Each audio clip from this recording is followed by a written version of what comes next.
Welcome, and thank you for joining me for Stories from Poplar Creek. Maybe you're winding down listening as you drift off to sleep, or maybe you're starting your morning. These tales are here to keep you company. I invite you to relax and enjoy wherever life finds you. I'd love to hear where you're listening from and if you'd like to explore other characters' lives. In Chapter 6, we'll watch the deepening bonds of the Alder family, meet new friends, and a new reverend comes to town.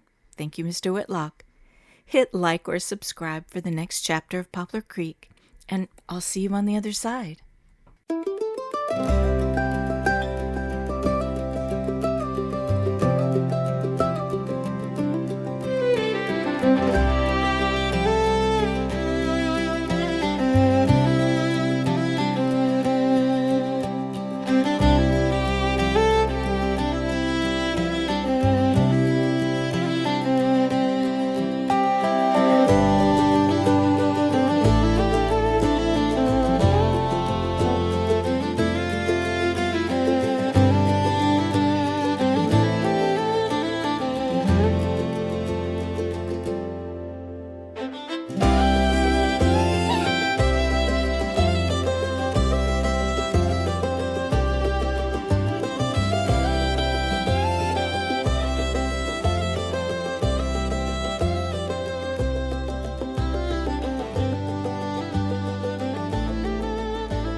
Charlotte was headed out to the smithy with tea when she heard a roar of laughter.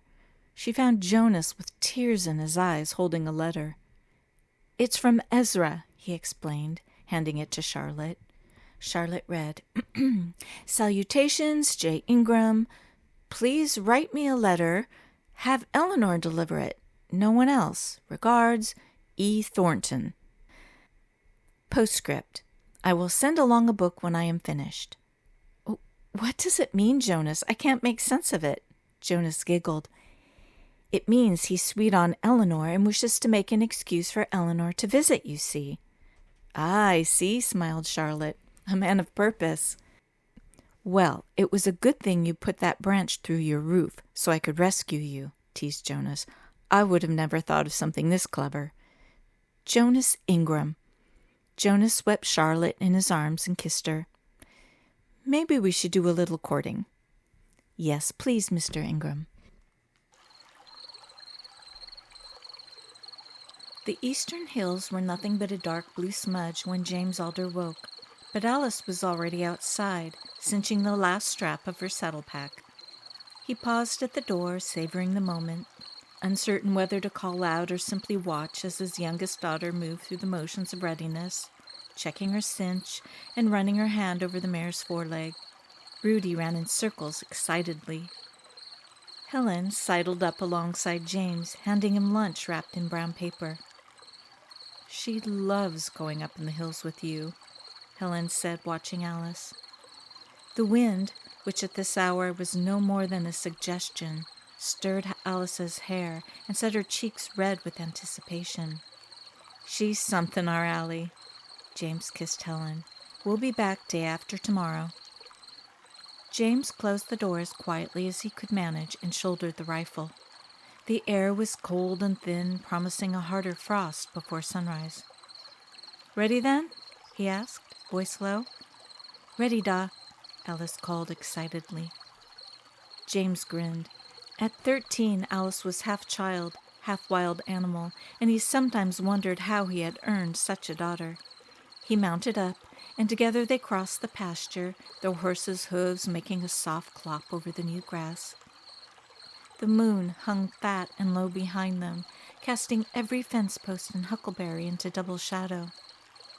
They followed the creek south, as was James's habit.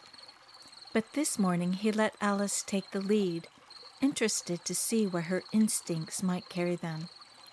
She rode easy, not trying to impress, just letting her body move with the old sorrel stride. She paused at the first split in the water, dismounted, and bent to study a muddy patch on the bank. "What do you see?" he asked, but only after she had time to look. "Two, maybe three. Stag in the lead, I'd bet," she said, voice certain. "See where the hoof dragged here?" James pointed. "That's how you can tell the weight. The little ones behind may be this year's fawns. You want to try for the buck or just fill the larder?" "We go where you go today, Alice." She rose, wiped her hands on her skirt, and set off at a jog, leading the horse by the reins. James felt the corner of his mouth twitch up again. She was better than her sisters at this, maybe better than he had been at her age. They spent the next hour in the hush of the creek bottom, tracking the deer through damp ground and over the occasional tumble of stone. Alice stopped often, sometimes to confirm her route, other times simply to listen. Her eyes were wide and sharp, hair coming loose in strands that the wind carried across her face. When they finally caught up with the deer, the animals were already spooked by something upstream, whitetails flagging as they bounded into the deeper brush.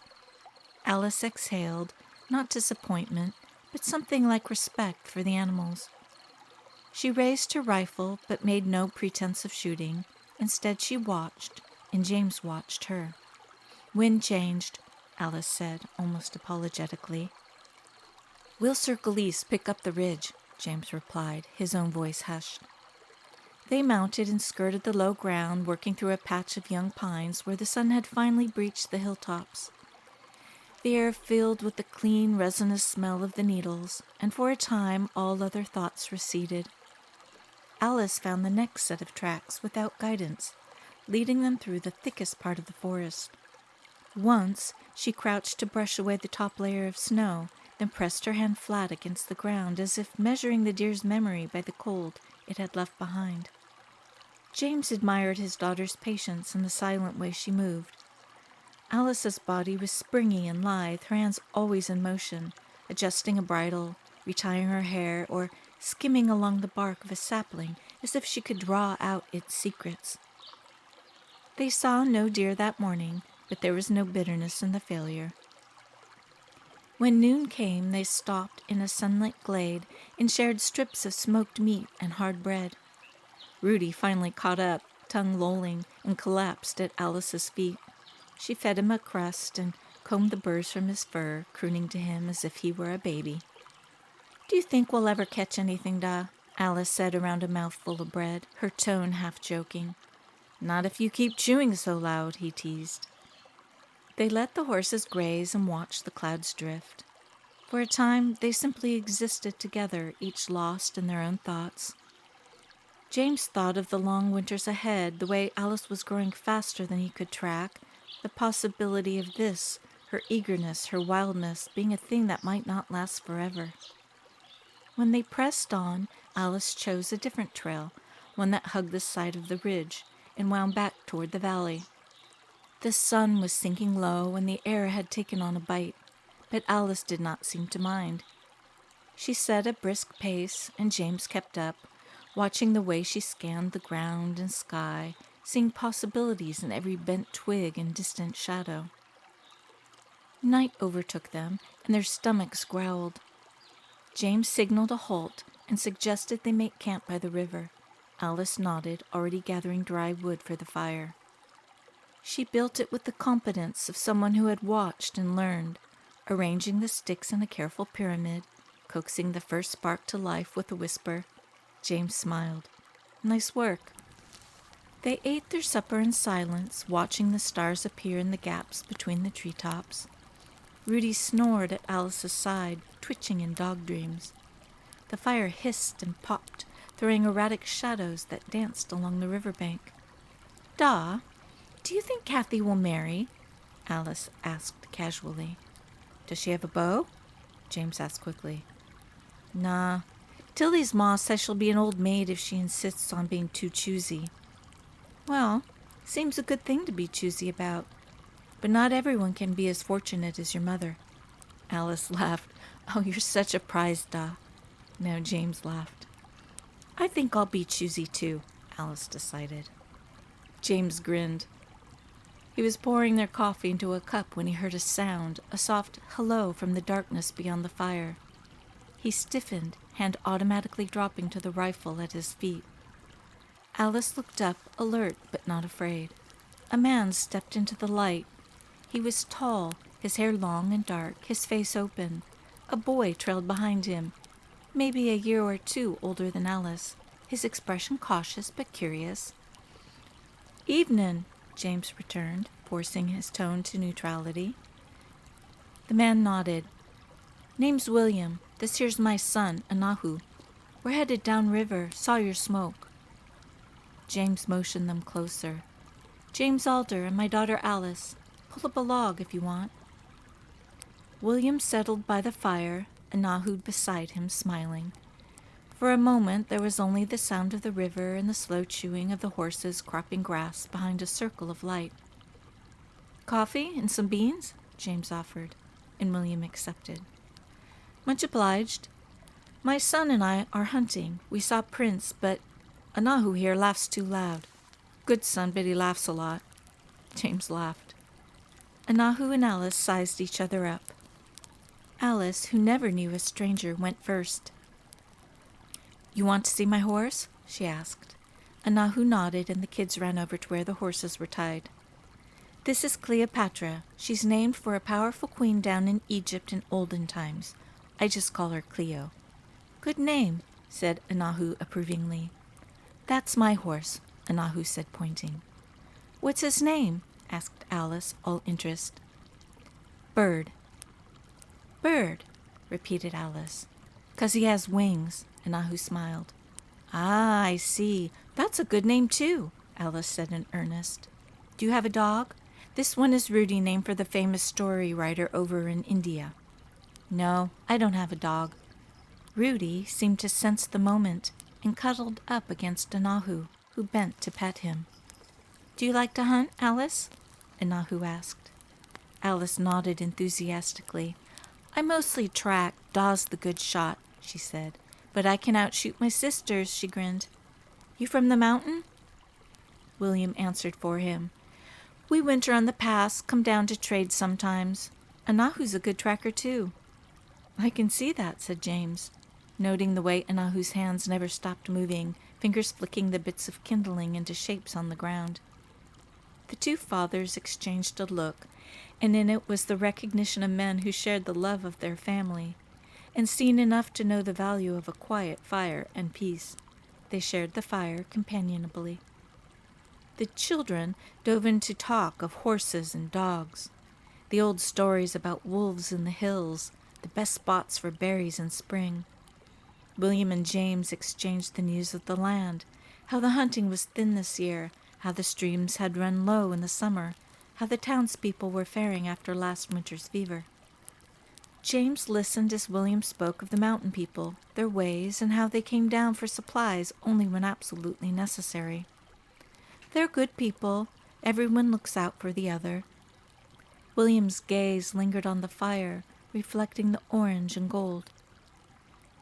The children had wandered off to the trees, Rudy padding behind. Their voices drifted back. Laughter, then a shriek as one of them tried to hop the stream and failed. "Allie, don't stray too far from the fire," called James. "Good kids," William said. "Your daughter is very strong and kind, I think." "Anahu is my youngest. He brings his mother and I a lot of joy. I have a daughter who is married. She'll give me a grandchild next spring." "Congratulations." "They are good children," agreed James. He looked over at Alice and tried to picture her as she would be a year from now, or 10, and couldn't quite manage it. The night wore on, and the coffee ran out. William and Anahu unrolled their bedrolls a few paces from the fire, not too close, but near enough for trust. James watched the flames die down, listening to Alice tell Rudy the story of her day as if the dog understood every word. Later, when the moon was high, James heard William singing to his son, a quiet, rhythmic chant in a language James didn't know, but which felt older than the rivers or the mountains themselves. The sound settled something in him, made the night seem less empty. "That's real pretty singing," sighed Alice as she started to fall off into sleep. James turned over and reached for Alice's hand, finding it already stretched out for his. She was asleep, but she held on to him anyway, her grip strong and sure. He thought then that there were worse ways to lose a day, worse ways to grow old than in the company of one's child and the comfort of a shared fire. The world might change 1,000 ways before morning, but for now there was this: warmth, voices drifting into the darkness, and the promise that tomorrow would be much the same. James woke to find Alice already on her knees by the stream, splashing icy water onto her face. Morning light was thin and watery, leaking through the tangled pines, but Alice looked bright as a new coin, and her hair caught every scrap of sun. They broke camp, Alice bundling their bedrolls, while James stamped out the fire and checked the horses. William and Inahu had gone before first light, but they'd left a parting gift, a neat stack of split kindling, and a note scratched in careful English. "Thank you for the fire and supper. If you come to the pass, look for us on the East Trail." Alice read the note 3 times before folding it and tucking it deep in her pocket, as if it might vanish if she looked away. They rode in silence at first, but it didn't last. Alice had questions, and as the air warmed, her voice filled the spaces between hoofbeats and bird calls. "Do you think Inahu has sisters?" she asked. He knew a lot about horses and dogs. He said they run the dogs in packs, not like ours. "Do you think Rudy would like that?" "Maybe. Rudy's more likely to herd than chase, though." Alice considered this, then said, "Do you think it's lonely, living up in the mountain? Just your family, nobody else for miles?" James smiled. "Depends on the family, I suppose." They rode on, and she fell into a thoughtful silence. The land rolled out green and gold ahead of them, the creek twisting through meadows and stands of willow. Alice pointed out birds and once stopped to let a line of ants cross the trail, marveling at their stubborn determination. "Why do the mountain people hardly ever come to town?" she asked, after a long while. James hesitated. "Sometimes it's easier to keep to your own. Towns can be unkind, especially to those who are different." "But William wasn't so different. He was nice." James nodded. "Some people see only what they want to see. They miss out." Alice chewed on that for a few minutes, then said, "I want to see everything." James nodded. "That's good, Allie. Don't let anyone tell you different." They crested the last ridge before home. The Alder homestead was laid out below them, smoke curling from a chimney, the fields checkered with spring work. Alice sat taller in the saddle, her eyes scanning the familiar with a new hunger. James led her right ahead, watching the way she steered her mare straight and sure. He thought of the years behind them and the ones ahead, and felt a warmth that wasn't entirely from the sun. Alice looked back once, grinning, and called, "Race you to the barn!" Her laughter trailed behind her as she kicked her horse into a gallop. James shook his head but smiled as he spurred his own horse forward, knowing he'd never catch her, not in a million years. It was to be another homecoming. By the time the Alder women reached Main Street, the town was already humming. Catherine led the way with Alice alongside. They rode in, careful not to catch the wheel ruts that spidered the muddy lane. Dust, sun, and the scent of yeast from the bakery all tangled in the morning air. "I see Ma and Margaret over there," Alice announced, pointing toward the Mercantile. Outside Goodwin's Mercantile, a crowd was forming, drawn by the arrival of the stage, its paint still glossy despite the miles. Ambrose Goodwin took his usual post, smoothing his vest as if preparing for a portrait. Evelyn followed, hands clasped in anticipation. The stage pulled to a stop, and the driver, Mr. Whitlock, hopped down. "Look what I brought you today, folks. A preacher. Not as good-looking as my usual load." He opened the carriage door, and after a beat, a man stepped down laughing. "Thank you kindly, Mr. Whitlock." He was tall, in a dark coat that hung easy on his frame. From behind his bearded face shone eyes that smiled. He took in the scene with the practiced calm of someone who had seen crowds before, but never quite this one. He stood like a man who did not mind mud on his boots. He took in the scene before him in appreciation. "You are all so very kind," he said enthusiastically. "That's the new Reverend," Alice whispered over her shoulders to Catherine, voice tinged with skepticism. "Looks like a farmer, nothing like Reverend Caldwell." Ambrose strode forward, extending a hand. "Welcome to Poplar Creek, Reverend. Ambrose Goodwin, at your service." The man smiled, baritone voice rolling out as he replied, "Henry Fisher, Reverend, if you prefer." He shook hands with Ambrose, then with Evelyn, his grip firm and brief. Already people were inching closer, hoping for introductions, or maybe just a story to tell at dinner. Reverend Fisher didn't flinch at the attention. Instead, he inclined his head to each face, learning names, repeating them back with a precision that made even the crustiest farmer soften. They watched as the Reverend's gaze swept the crowd, lingering on a cluster of children who had gathered, noses smudged, to stare at the stranger.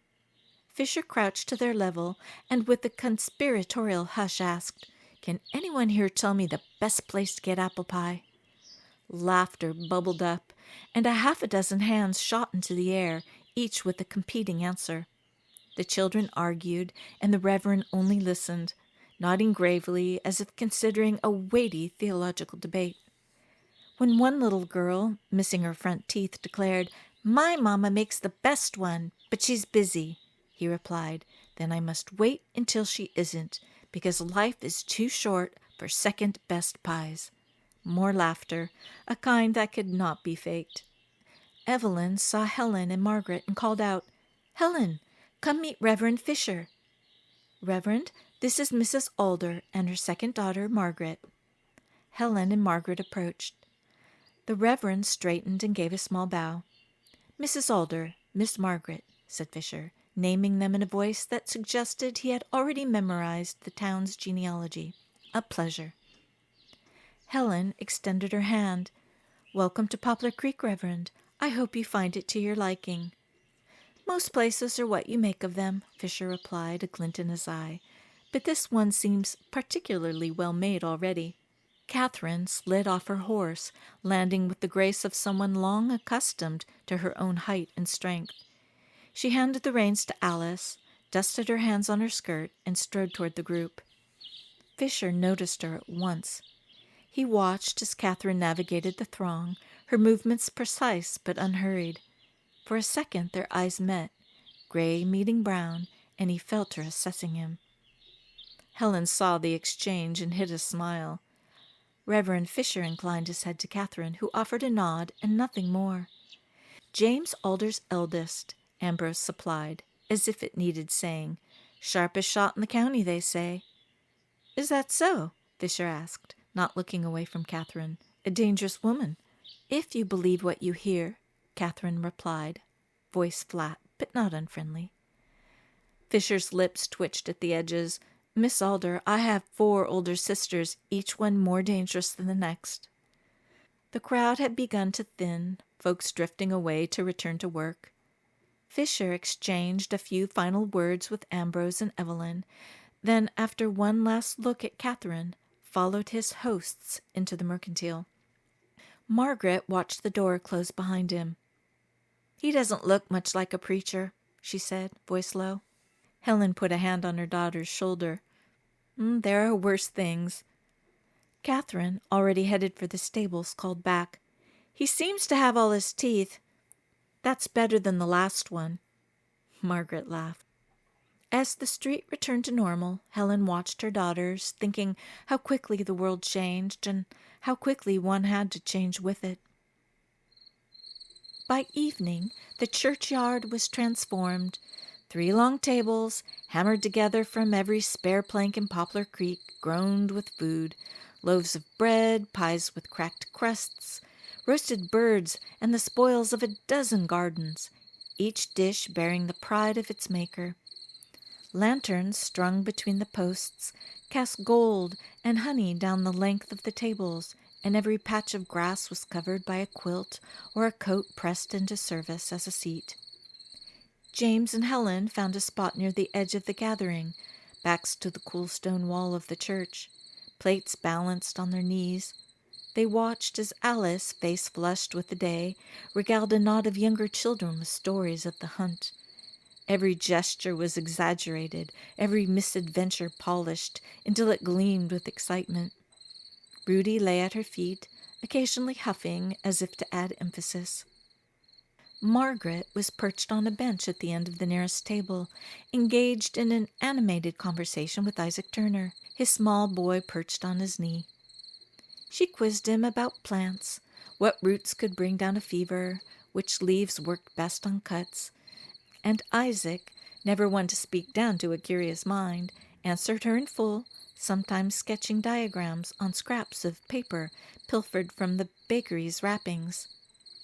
Catherine sat with Sarah Goodwin, the two of them side by side on a low stone, hands busy shelling peas into a shared bowl.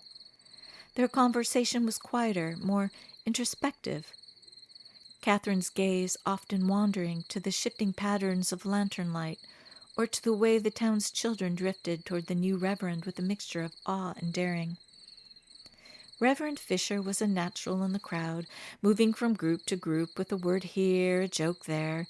He never lingered too long, never made himself the center. Instead, he gathered stories about lambing and the price of seed and the winter's hardships and the coming summer, building a map of the town in his head as a good shepherd might. As dusk deepened, Fisher settled near the head of the tables, declining a formal seat. He set down his plate, and from somewhere, no one quite saw where, he produced a battered fiddle. Without fanfare or preamble, he tuned it quick, then began to play. The first notes were thin as willow branches, but they grew, plaintive and sweet, weaving through the murmur of the crowd and quieting it without command. The melody was something old, it spoke longing, but also of joy, of home, of the stitched-together moments that made a community. The old-timers smiled, the song pulling on the strings of happy memories. Helen recognized the tune, humming the counterpoint under her breath. James beside her added his voice, and soon other voices joined in. Margaret's low harmony, Alice's bright and fearless soprano, even a chorus from the Ingram boys, off-key but enthusiastic. Children ringed the reverend, drawn in by the spell of music. Some swayed, others clapped in time, and a few of the boldest tried to dance, tripping on the uneven ground, but never missing a beat. Lillian Turner smiled, her eyes shining in the lamplight, and even the usually staid Mrs. Pritchard tapped her foot beneath the table. Catherine listened with a detachment that was almost scientific at first, watching the way the sound changed people, how it brought them together. But as the song wound on, as the bow moved faster and the notes spilled out in a wild, uncontained rush, she felt her own pulse matching its tempo. Without realizing it, her fingers drummed the line of her skirt, echoing every shift in the melody.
When the song ended, the hush was thick as velvet. Then applause broke out, not polite, but wild and full-throated. Fisher bowed, grinning wide, and nodded toward Helen. "Next song belongs to the lady with the golden voice," he said. Helen blushed, but James nudged her up, and she sang. The hymn was simple, but her voice found all the corners of it, filling the churchyard with a hope that hung above their heads even after the last note faded. James joined in the last verse, and Catherine felt her heart warm with pride and something else, maybe yearning. For a while, the celebration spiraled, food vanished, pie plates were licked clean, stories and gossip traded in low voices as the stars appeared one by one above the lanterns. The children grew tired and piled together in a heap of blankets. Margaret lingered by the fire, listening to Isaac and Lillian discuss news. When the last lantern flickered out, Catherine and Sarah sat together in the dark, not speaking. They watched as the Reverend stowed his fiddle, said his farewells, and slipped away into the night.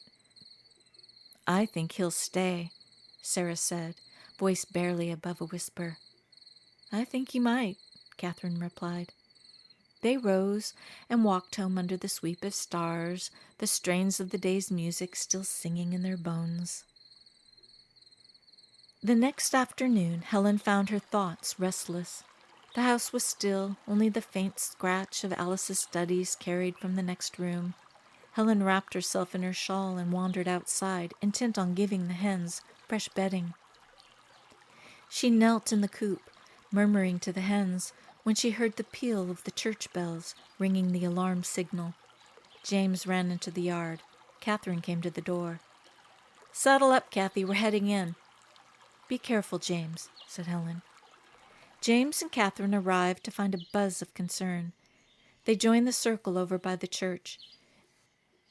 "It's the Miller boys," Ingram said, voice trembling despite the steady grip on his hat. "Gone missing. Last seen playing down by the old mill road. Their mamma's beside herself." Within the quarter hour, every able soul in Poplar Creek was assembled. The Reverend was there, boots muddy and hair still damp from the wash bucket. Jonas Ingram loomed by the steps, his arms folded, already running through the possibilities. Jonas spoke again. "Okay, folks, listen up. James, can you and Carson take the east road? Ambrose and I will search to the west. Catherine, can you take the ridge? Reverend, she'll want a second. The rest of you fan out and start in the trees. 2 shots if you find something." Fisher acknowledged with a nod, accepting his marching orders. As the group scattered to fetch horses and lanterns, Catherine strode past Fisher, already in motion. "Miss Alder, are you sure you want to go?" he asked. "Could be dangerous." "Then you best keep close, Reverend. It's easy to lose your bearings up there." They mounted and set off, the light streaking from the western sky. Catherine led at a canter, every muscle tuned to the smallest shift in shadow or sound. Fisher followed, at ease on his horse, Catherine noted. They rode in silence for a while, the world reduced to the flash of hooves on stone, the quickened breath of the horses, and the distant, desperate shouts of the other search parties. Wind tangled the branches overhead, and every so often a coyote howled. Whether in mourning or celebration, it was hard to say. Fisher tried to keep his eyes on the path, but Catherine's form ahead of him was like a lighthouse, steady and unwavering. At the first fork in the trail she slowed. "We'll check the fire pit by the quarry," she said. "Kids like to sneak out there, even if they're not supposed to." They pressed on, and the ground climbed. Fisher tensed. Twice he nearly lost the trail, and only Catherine's calm voice, "To your left, careful, there's a drop over there," kept him in the saddle. At the quarry, they found nothing but cold ash and a few charred sticks. They slid off their horses and circled the perimeter, scanning the ground with the intensity of hounds. "Fresh prints over here," Fisher said. "Barefoot, smaller than mine. They came this way, but they were running." Catherine bent to see, but the prints faded after a dozen yards, lost in the tumble of stone. Catherine frowned, her frustration palpable, then scanned the horizon, searching for the next logical escape. "Maybe they doubled back?" Fisher suggested. Catherine shook her head. "No. Miller twins are stubborn as burrs. If they're running, it's from something, not to." They remounted, this time slowing to listen at each turn. The ridge grew steeper, the darkness complete. Fisher was about to call out when Catherine raised a hand, signaling him to stop. From down the slope came a faint, high-pitched wail. Catherine dismounted and began to pick her way down, moving quick but careful, with Fisher just behind. He slid twice and nearly lost his footing on the mossy rocks, but Catherine was already at the bottom, calling softly, "Eli! Jacob?" A whimper answered, close but hidden. Catherine dropped to her knees and crawled under a low outcropping. Fisher watched her wriggle deeper, calling the children by name. At last she backed out, cradling a limp, shivering bundle. Fisher reached down and took the boy, wrapping him in a blanket. His older brother followed, blinking in the lantern light, smeared in mud and blood from a scraped knee. "They're safe," Catherine said, breathless but steady. "Just scared. And cold." Reverend Fisher fired 2 shots in the air. "You climb on up, and I'll hand Eli to you." "Jacob, you ride with me," Reverend Fisher said. They headed back down, moving slower now, careful of the precious cargo. As they rode, exhaustion took the boys, and they fell asleep. "You did well," he said, when the church lanterns reappeared on the horizon. She glanced at him, then at the children, then back at the town. They returned to the churchyard, and Poplar Creek let out a collective breath of relief. The Miller parents wept, gathering their children with trembling hands. Isaac and Margaret gave the boys a going-over, cleaning their cuts and scrapes. The crowds surged and then faded as people returned to their homes, relief settling into the town like a quilt. Catherine swung off her horse and for a moment leaned on the saddle, the effort of the night finally catching up with her. Fisher moved to help, and Catherine managed a weak smile. "You learn anything tonight, Reverend?" she asked, teasing but tired. He considered. "That sometimes faith is less about the looking and more about the listening." She smiled. "That's a start." "I hope so, Miss Alder." "But thank you for your help. It's no good going it alone," Catherine said earnestly. Reverend Fisher nodded. "Where did you learn to ride and track?" Catherine asked. "Well, Miss Alder, I grew up on a farm. Fences break and cows get loose." The town settled into quiet again. Fisher walked the last of the way home under the fat, rising moon. The memory of the night's voices, Catherine's, the children's, his own, braiding into something he hoped he could hold on to.